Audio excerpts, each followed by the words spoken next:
नमस्कार। निर्माण इस के प्लेटफॉर्म पे आप सभी लोगों का स्वागत है। इस सीरीज में जिसमें कि हम लोग मेंस थ्रू एनसीईआरटी अर्थात एनसीईआरटी के माध्यम से मेंस की तैयारी कर रहे हैं। इसमें अभी हम लोग आर्ट एंड कल्चर इस आर्ट एंड कल्चर सेक्शन के इंट्रोडक्शन के साथ जुड़े हुए हैं। इसमें हमारा एक लेक्चर ऑलरेडी हो चुका है जिसमें कि हम लोगों ने देखा है व्हाट इज आर्ट, कला क्या है। आज हम जानने वाले हैं कि व्हाट इज कल्चर, संस्कृति क्या है। पिछले क्लासेस को मैं थोड़ा रिवाइज कर देता हूं जिसमें कि हम लोगों ने जाना था कि जो कला का स्वरूप होता है, कला को दो भागों में हमने बांट कर देखा था कि एक भारतीय कला का स्वरूप अलग है, वेस्टर्न कला का स्वरूप अलग है।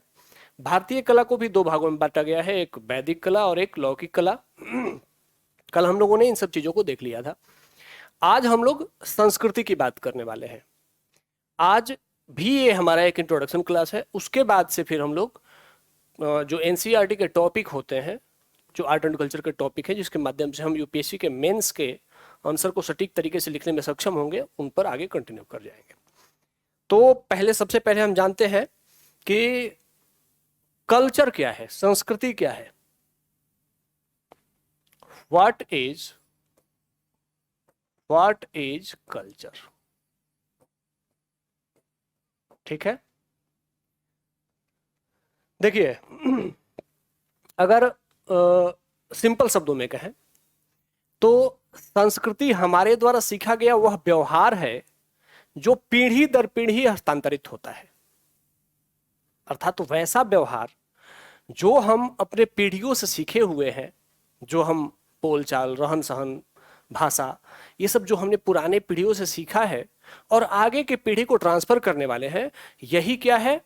यह कल्चर है, यही संस्कृति है। ठीक है, साधारण शब्दों में तो साधारण शब्दों में संस्कृति की परिभाषा क्या है कि हमारे द्वारा सीखा गया वह व्यवहार जो पीढ़ी दर पीढ़ी हस्तांतरित होता है।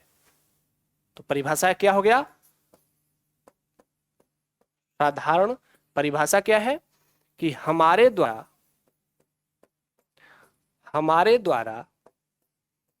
सीखा गया वह व्यवहार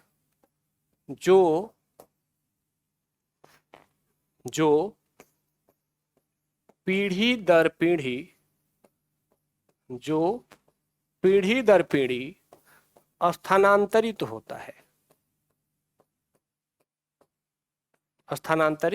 होता है।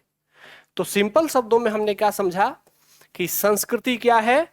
संस्कृति व्यवहार है। संस्कृति क्या है? संस्कृति व्यवहार है, लेकिन कैसा व्यवहार?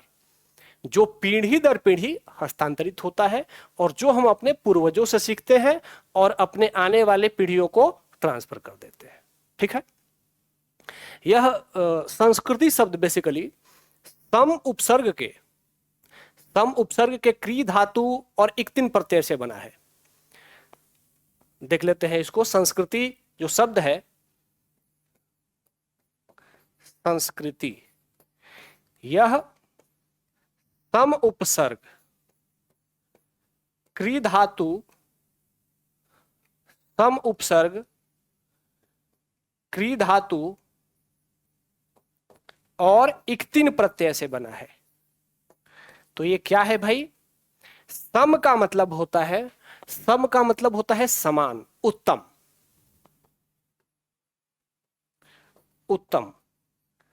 क्री धातु इक्तिन प्रत्यय, इसका मतलब क्या है? करना। अर्थात वैसा किया गया कार्य जो कि उत्तम है, वही क्या है? संस्कृति है।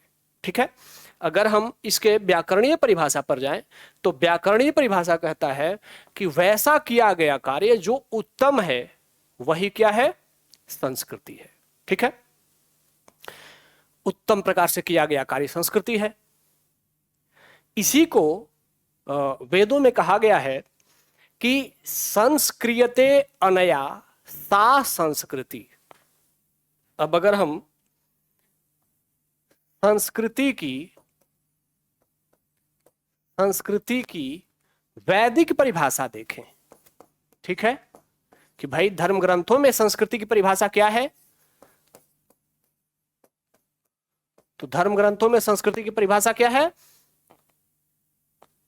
संस्क्रियते अनया सा संस्कृति। संस्क्रियते अनया सा संस्कृति। संस्क्रियते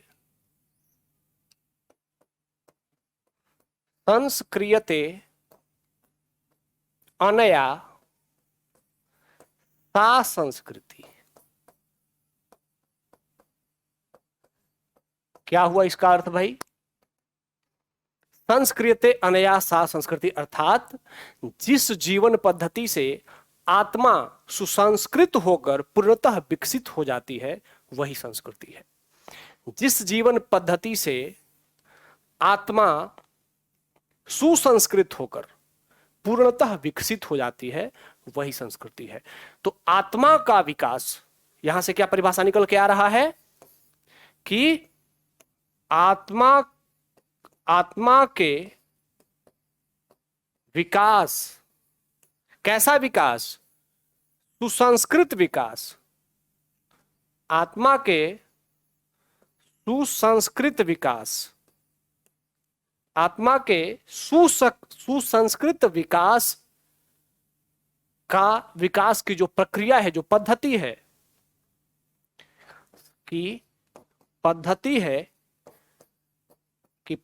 है, वही क्या है?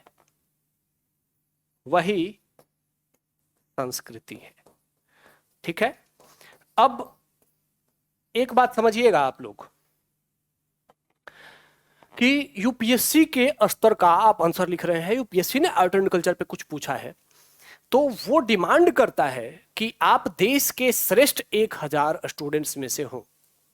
तो श्रेष्ठ 1000 होने का मतलब है कि आपके शब्दों का चयन, आपके तर्कों का जो चयन है, उसके साथ साथ आपके जो कंटेंट हैं यह भी उत्तम होने चाहिए। It must be the best. ठीक है, कंपैरेटिवली बाकियों से बेटर होना ही चाहिए। तो how can it be better?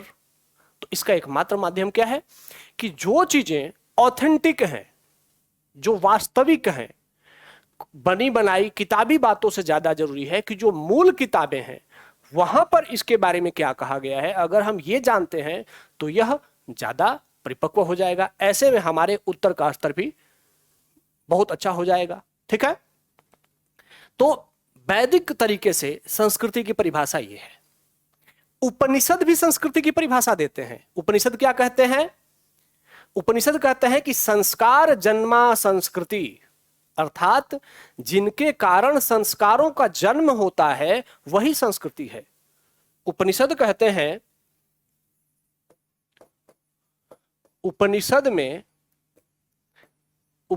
में संस्कृति की परिभाषा क्या है भाई? उपनिषद में संस्कृति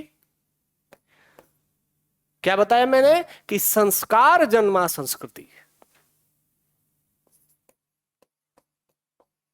संस्कार जन्मा संस्कृति अर्थात जिससे संस्कारों का जन्म होता है, जिससे संस्कारों का जन्म होता है वही संस्कृति है। वही क्या है? संस्कृति। तो संस्कृति की एक परिभाषा हमें कहां से मिल गई? एक उपनिषद से भी मिल गई। ठीक है, अब प्रश्न उठता है कि ठीक है, संस्कारों का जिससे जन्म होता है वो संस्कृति है, तो संस्कार क्या है? ठीक है, संस्कार क्या है भाई? अब तो प्रश्न बनता है कि संस्कार क्या है। अगर संस्कारों का उत्पत्ति का माध्यम संस्कृति है तो संस्कार क्या है? पूर्व मीमांसा में जो एक दार्शनिक ग्रंथ है, एक दर्शन है, भारत में जो 6 दर्शन विकसित हुए उसमें से एक दर्शन था पूर्व मीमांसा, जिसके जो प्रेरक थे वे थे जैमिनी।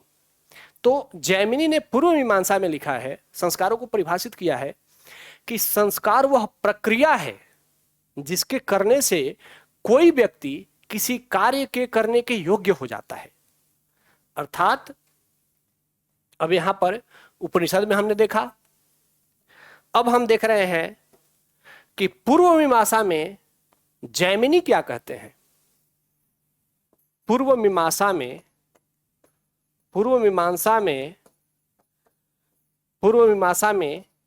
जैमिनी कहते हैं, जैमिनी के अनुसार क्या है, पूर्व मीमांसा में जैमिनी के अनुसार क्या है कि संस्कार वह प्रक्रिया है जिसके करने से कोई व्यक्ति किसी कार्य के करने के योग्य हो जाता है। संस्कार क्या है? संस्कार एक प्रक्रिया है, संस्कार वह प्रक्रिया है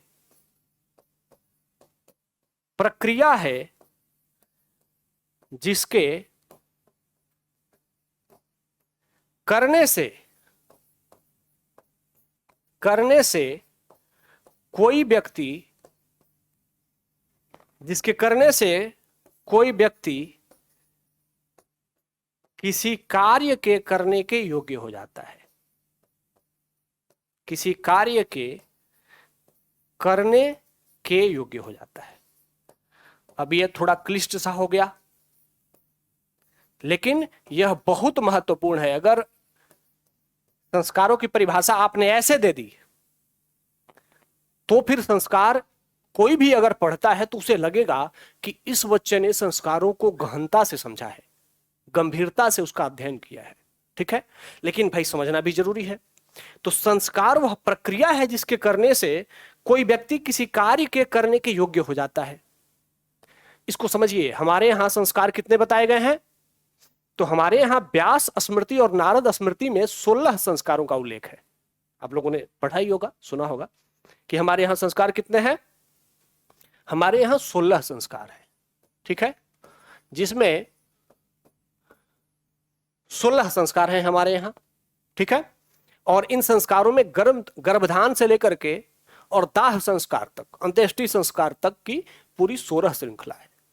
तो अब यह भाई प्रश्न, यह जैमिनी कहते हैं कि संस्कार वह प्रक्रिया है जिसके करने से कोई व्यक्ति किसी कार्य के करने के योग्य हो जाता है। जैसे आप लोगों ने अगर कभी रामायण या महाभारत जैसे सीरियल देखे होंगे तो उनमें देखा होगा कि भगवान राम जब शिक्षा प्राप्त करने गुरु के आश्रम में जाते हैं तो सबसे पहले क्या किया जाता है? उनका यज्ञोपवीत संस्कार होता है, मतलब उनका जनेऊ संस्कार होता है, उन्हें जनेऊ पहनाया जाता है। क्यों भाई? क्योंकि वह एक प्रक्रिया है, यह जनेऊ पहनना एक प्रक्रिया है जिसके करने से, जिस जनेऊ को पहनने से व्यक्ति किसी कार्य के करने के योग्य होता है। उस जनेऊ को ग्रहण करने के बाद भगवान राम अब छात्र जीवन में जाने के, पढ़ाई करने के योग्य हो गए। ठीक है, तो संस्कार क्या है? संस्कार एक प्रक्रिया है जिसके करने से कोई व्यक्ति किसी कार्य को करने के योग्य हो जाता है। ठीक है, तो हमने 16 संस्कारों का देखा है कि हमारे यहां 16 संस्कारों का प्रचलन है।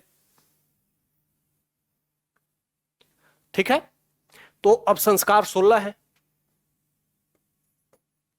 संस्कृति से हम कहां आ गए? संस्कार पे आ गए। ठीक है, संस्कार क्या कितने हैं? तो व्यास स्मृति में और नारद स्मृति में, नारद स्मृति में संस्कार को कितना बताया गया है? 16 संस्कारों की चर्चा है। ठीक है, यह ध्यान रखिएगा कि ये 16 संस्कार एकमात्र यही नहीं है कि सिर्फ 16 संस्कार ही नहीं थे। वैदिक काल में जब संस्कार पढ़े जाते थे तो वैदिक कालों में 40 संस्कारों की चर्चा की गई है, 40 संस्कार। लेकिन समय के साथ संस्कारों में कमी आती गई और जब स्मृति काल का दौर आया, जब गुप्त काल का भारत में दौर चल रहा है, तो गुप्त काल में आकर के इन ग्रंथों में 16 संस्कारों की चर्चा होती है। ठीक है, इन 16 संस्कारों को आप लोगों ने याद भी किया होगा, जानते भी होंगे, जिसमें कि गर्भाधान, पुंसवन, सीमंतोन्नयन, जात कर्म, नामकरण, निष्क्रमण, अन्नप्राशन, चूड़ा कर्म, विद्यारंभ, कर्णभेद, यज्ञोपवीत, वेदारंभ, केशांत, समावर्तन, विवाह और अंत्येष्टि संस्कार। ये 16 संस्कार हैं हमारे। अर्थात ये 16 संस्कार कैसे हैं? जो जन्म से मृत्यु तक कार्य करने का मार्ग प्रशस्त करें।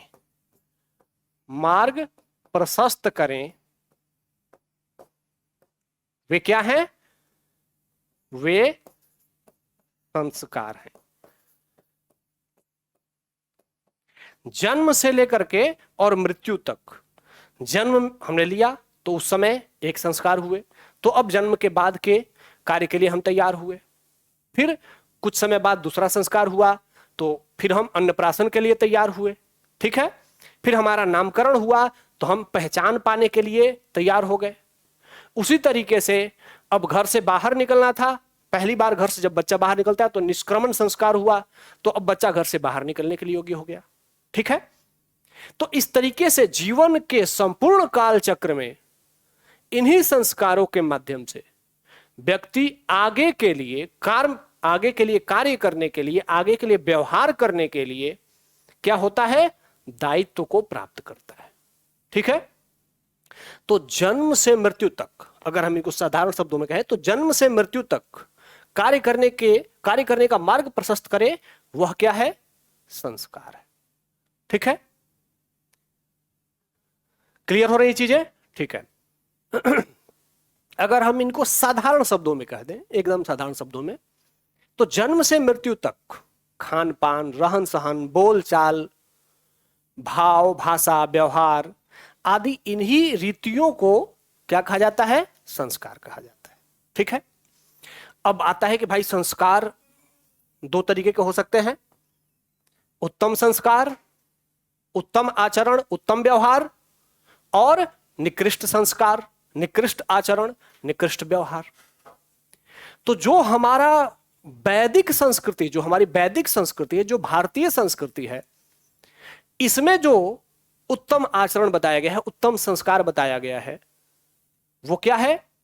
तो अगर आप लोगों ने अगर कभी महाभारत सुना होगा, भगवान श्री कृष्ण भगवद गीता में जो उपदेश देते हैं, तो बताते हैं कि यदा यदा ही धर्मस्य ग्लानिर्भवति भारत अभ्युत्थानमधर्मस्य तदात्मनं सृजाम्यहम् परित्राणाय साधूनां विनाशाय च दुष्कृतां धर्म संस्थापनार्थाय संभवामि युगे युगे।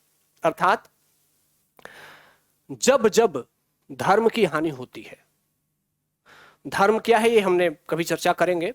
धर्म का मतलब होता है, जो भारत में धर्म की परिभाषा है उसका मतलब है धारयते इति धर्मः, अर्थात जो धारण करने योग्य है।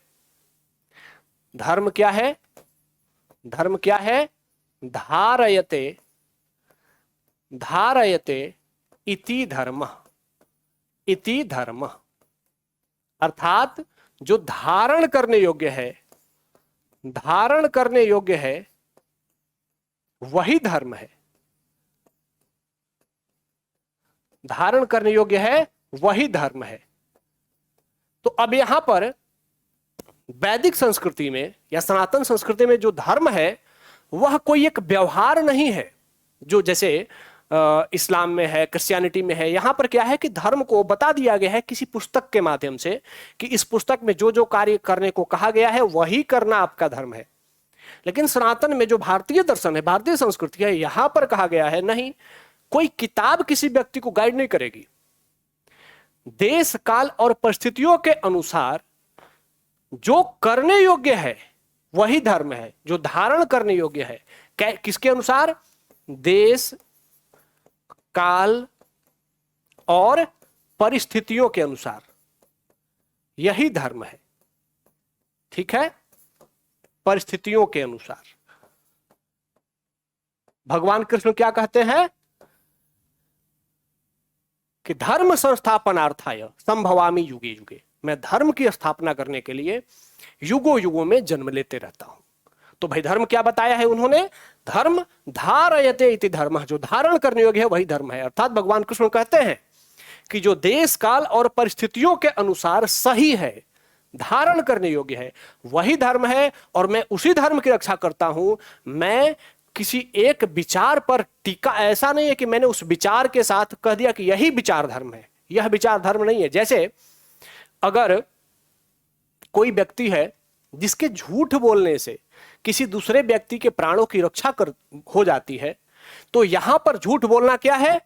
धर्म है, सत्य धर्म है। लेकिन परिस्थितियां बदलती हैं तो सत्य धर्म नहीं रहता है, यहां पर असत्य बोलना धर्म है। तो भगवान कृष्ण कहते हैं कि धारयते, वैदिक धर्म कहता है कि धारयते इति धर्मः, और भगवान कृष्ण कहते हैं कि मैं धर्म की रक्षा के लिए अवतरित होता हूं। ठीक है, तो भारत में जो धर्म है वह क्या है? धारण करने योग्य है। अर्थात देश काल परिस्थितियों के अनुसार धारण करने योग्य क्या है? देश काल परिस्थितियों के अनुसार नैतिक आचरण, नैतिक आचरण, यही क्या है? धर्म है। और इसी को क्या कहा जाता है? इसी को तो कहा जाता है संस्कृति। देश काल परिस्थितियों के अनुसार धारण करने योग्य आचरण क्या है? संस्कृति है। भगवान कृष्ण के द्वारा जो भगवत गीता में उपदेश दिया गया है, जो हमारे वैदिक ग्रंथ बताते हैं, उसके अनुसार संस्कृति क्या है? कि जो धारण करने योग्य नैतिक आचरण है वही धर्म है, और धारयते इति धर्म है, जो वह धारण करने योग्य है, अर्थात नैतिक आचरण है। तो जो धारण करने योग्य आचरण होता है वही क्या होता है? संस्कृति होता है। ठीक है, हमारे यहां जब संस्कृति विकसित हो रही थी तो हमारे यहां विचार दिया गया वसुधैव कुटुंबकम, संपूर्ण वसुधा, वसुधा का मतलब पृथ्वी, संपूर्ण पृथ्वी ही हमारा परिवार है। अब यहां पे आ गया कि वसुधैव कुटुंबकम। ठीक है, वसुधैव कुटुंबकम अर्थात संपूर्ण वसुधा, संपूर्ण पृथ्वी हमारा परिवार है। तो हमारा आचरण कैसा होना चाहिए? हमारी संस्कृति कैसी होनी चाहिए? हमारा आचरण, हमारा संस्कृति कैसी होनी चाहिए? जो वह व्यवहार जो संपूर्ण पृथ्वी के अनुकूल हो, संपूर्ण पृथ्वी के अनुकूल हो, वह क्या है? वह संस्कार है या संस्कृति है। तो हमारे यहां जो संस्कार या संस्कृति की जो परिभाषा दी गई है, उसके लिए जो आदर्श बताए गए हैं, वह बताया गया है कि वह किसी एक व्यक्ति का, किसी एक क्षेत्र के लिए जीवन नहीं, बल्कि संपूर्ण वसुधा के कल्याण के लिए, संपूर्ण पृथ्वी के कल्याण के लिए अपनाया गया आचरण ही क्या है? संस्कार है या संस्कृति है। ठीक है, तो इस तरीके से हमने संस्कृति को जाना है कि हमारे वैदिक ग्रंथों में, हमारे मूल ग्रंथों में संस्कृति के बारे में क्या कहा गया है, सामान्य शब्दों में संस्कृति क्या है। ठीक है, अच्छा, आप लोगों ने सुना होगा, जब आप लोग पढ़ाई करते होंगे तो एक शब्द आप लोगों ने सुना होगा, वैदिक संस्कृति, वैदिक कल्चर। जबकि जब हड़प्पा की बात होती है तो हड़प्पा संस्कृति नहीं कहा जाता है, हड़प्पा सभ्यता कहा जाता है। ठीक है, दोनों रहन सहन ही है। हड़प्पा में भी एक रहन सहन विकसित हुई, उसे हमने हड़प्पा सभ्यता कहा। वैदिक काल में भी एक रहन सहन विकसित हुई, उसे हमने वैदिक संस्कृति कहा। तो भाई वैदिक संस्कृति क्यों है और हड़प्पा सभ्यता क्यों है? क्या अंतर है संस्कृति और सभ्यता में? आइए आप जानते हैं कि सभ्यता और संस्कृति में क्या अंतर है। क्या ये अलग अलग है?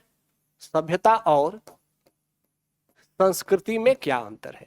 ये सब जो मैं आज चर्चा कर रहा हूं, यह आपके लिए एग्जाम में वेरी वेरी इंपॉर्टेंट कभी भी हो सकता है। ठीक है, कभी भी यूपीएससी यही सब पूछ सकता है। ठीक है, जबकि जब आप पढ़ रहे होते हैं तो पढ़ते समय आप इन्हीं सब चीजों पे ध्यान नहीं देते हैं, क्योंकि हो सकता है कि आपके सोर्स लिमिटेड हो सकता है कि आपके जो मेंटोर हैं वो उन्होंने आपको ये सब नहीं बताया हो। लेकिन यूपीएससी तो ऐसे ही प्रश्न पूछ रहा है। यूपीएससी तो प्रश्न क्या पूछ रहा है? यूपीएससी प्रश्न पूछ रहा है कि भारतीय परंपरा और संस्कृति में गुप्त काल और चोल काल के योगदान पर चर्चा करें। तो परंपरा और संस्कृति में ध्यान ये रखना है, ये नहीं कह रहा है कि गुप्त काल की भौतिक उपलब्धियां या चोल काल की भौतिक उपलब्धियां बताएं। परंपरा और संस्कृति में गुप्त काल की उपलब्धियां क्या हैं, परंपरा और संस्कृति में चोल काल की उपलब्धियां क्या हैं। 2022 का क्वेश्चन है। अब आपको परंपरा और संस्कृति जब आती ही नहीं है तो आप परंपरा और संस्कृति को एक्सप्लेन कैसे करेंगे? नहीं कर पाएंगे। तो आप जो आंसर लिखेंगे आपको लगेगा कि हमने बहुत अच्छा उत्तर लिखा है, लेकिन यूपीएससी के एग्जामिनर जानता है, जब आपकी कॉपी चेक कर रहा है तो उसे पता है कि आपका उत्तर औसत से कमजोर है, क्योंकि आपको संस्कृति की समझ ही नहीं है, आपको परंपरा की समझ ही नहीं है, आपको रूढ़ियों की समझ ही नहीं है। आप रूढ़ी और परंपरा में अंतर नहीं करना जानते, आप परंपरा और संस्कृति में अंतर करना नहीं जानते, आप संस्कृति और सभ्यता में अंतर नहीं जानते, तो फिर एग्जामिनर आपको मार्क्स नहीं देगा। ठीक है, इसीलिए अब हम जानते हैं कि सभ्यता और संस्कृति में क्या अंतर है। देखिए, एक सिंपल परिभाषा अगर हम कहें तो एक कहा जाता है कि civilisation is well developed part of culture. अर्थात सभ्यता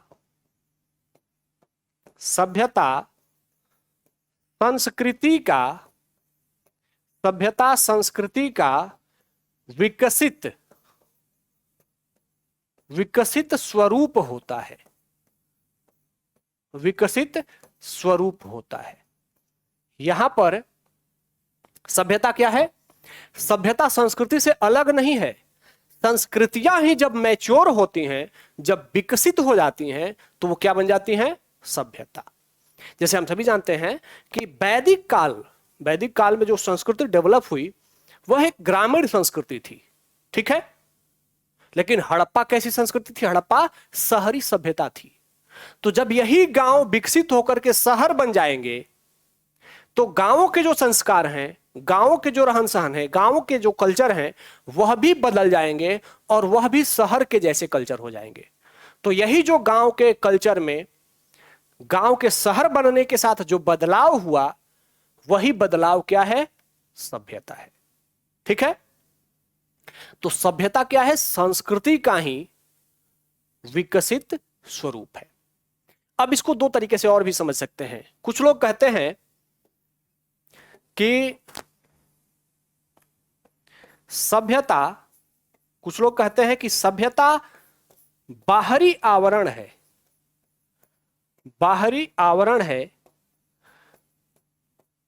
जबकि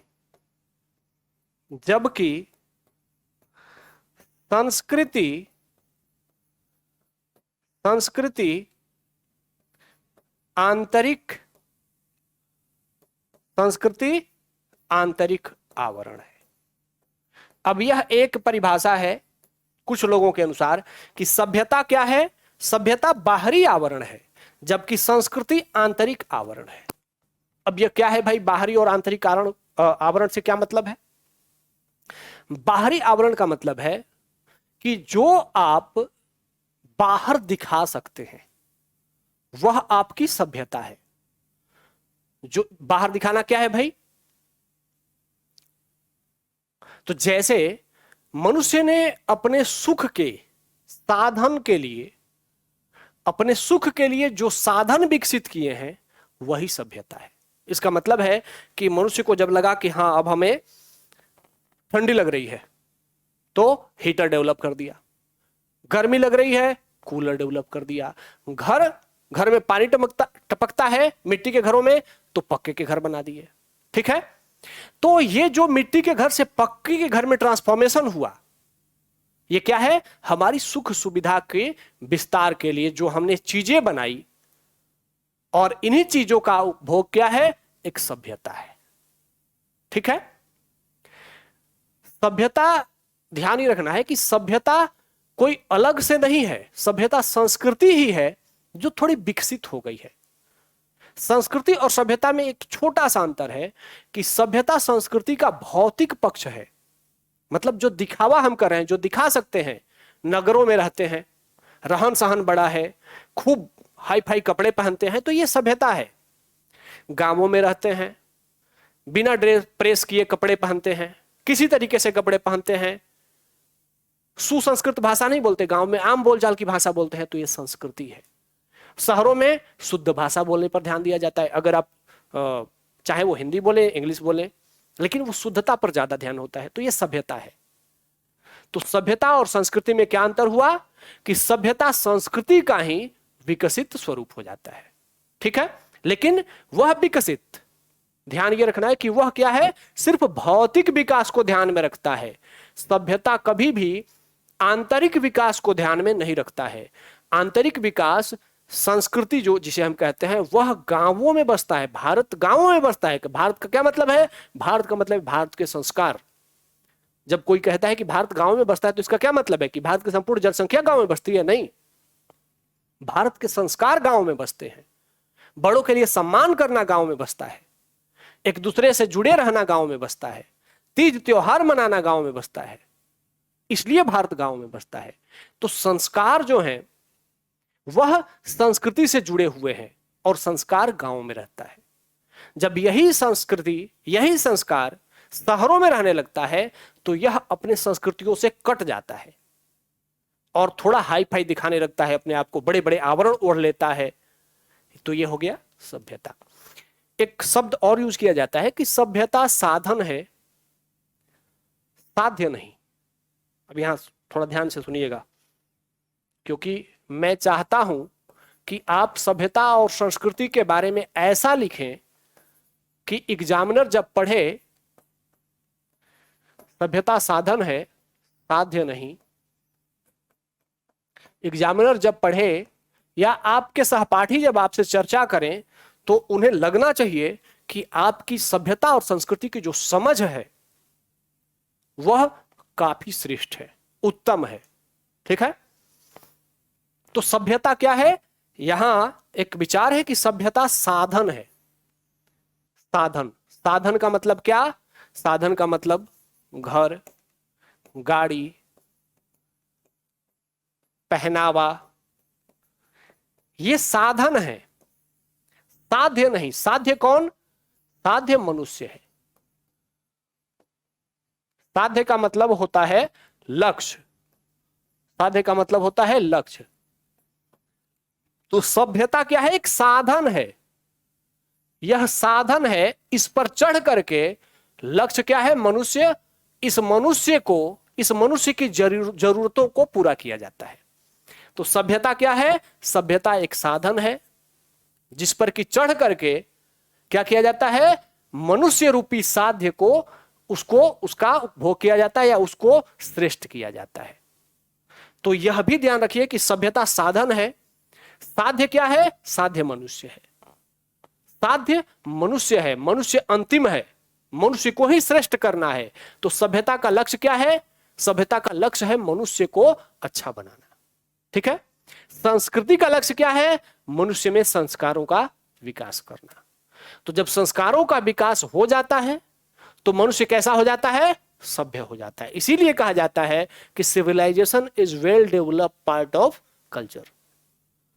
क्या है सभ्यता, सभ्यता संस्कृतियों का विकसित स्वरूप है।